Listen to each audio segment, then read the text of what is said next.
नमस्कार, मी doctor Atul Sable. ABS news मध्ये आपणा सर्वांचे स्वागत आहे. आपण आता आलो आहोत पिंपरखेड या गावामध्ये. या ठिकाणच्या जिल्हा परिषद गटामध्ये आपण जाणून घेणार आहोत की 2 दिवसापूर्वी अजितदादा पवार यांचे निधन झाले आहे. दादा, कशी आहे भावना तुमची? भावना आमची दुःखद आहे. कारण असा जो प्रकार झाला हा अकस्मात झाला आणि त्यामुळे एक अशी शोककळा आली की महाराष्ट्रभर नव्हे देशभर याच्या हे वार्ता गेला आणि लोक इतके हवाळले की ते ज्याचं त्यालाच भान आजही वाटत नाही. दादा गेले तसं आजही वाटत नाही. आज सुद्धा आजही ते कुठेतरी आपल्या जवळच आहेत असा आहे. आणि इतका महत्वाकांक्षी आणि धाडसी निर्णय घेणारा नेता या बहुजन समाज झाला नाही. आणि आता कधी होईल मग तोपर्यंत आपणही राहणार नाही. म्हणजे आमच्यासारखे तर राहणार नाही. 20-25 वर्ष लागतात एक कार्यकर्ता घडवायला, तयार व्हायला. तेव्हा दादांच्या बाबतीत त्यांच्या पूर अपेक्षा होत्या खूप.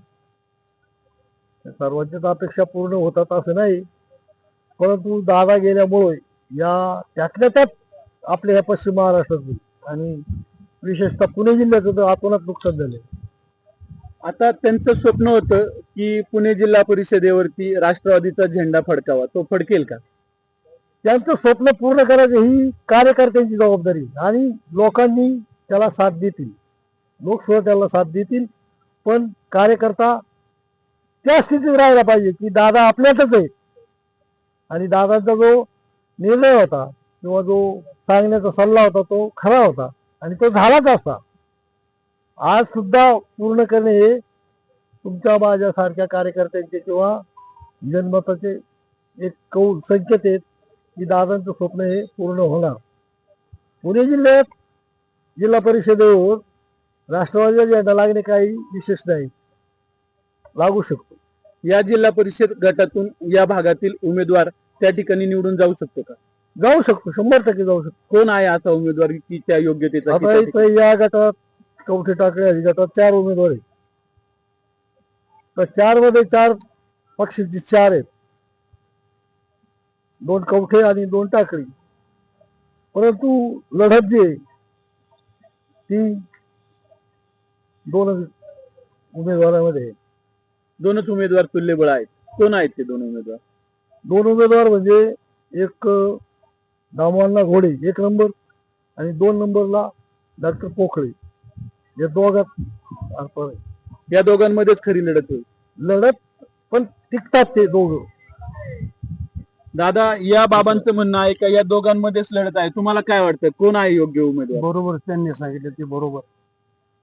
या दोघांपैकी योग्य उमेदवार कोण आहे असं तुम्हाला वाटतं? दामोअण्णा घोडे. दामोअण्णा घोडेच का? इतर का नाहीत? काय नाही, आता सगळीच माणसं सगळी, पण हा सगळ्याच्या सुखदुःखामध्ये असतो. तरुण आणि तरुण आहे, नवीन कोळी पाटी आहे. दामोअण्णा घोडे ही कोळी पाटी आहे आणि दामोअण्णा हा साऱ्या समाजात मिसळणारा माणूस आहे, कोणताही समाजाचा असो. मग काहींनी वेगळे हेतू भरले, हे मी सांगत नाही, पण ते इथं चालत नाहीत आणि चालणारही नाहीत. कारण हा जो संपूर्ण समाज आहे हा एकवटाच्या पाठीमागं दामोअण्णा सारखा या आजच्या 4 उमेदवारात माणूस नाही. म्हणून दामोअण्णा हे या जिल्हा परिषदेला अगदी 100% या ठिकाणी आपण पाहू शकतो की दामोअण्णा घोडे ही या परिसरामधील कोरी पाटी असल्यामुळे त्यांना प्राधान्य दिले जाईल असे या ठिकाणचे ग्रामस्थ सांगत आहेत. डॉक्टर अतुल साबळे, पिंपरखेड, शिरूर.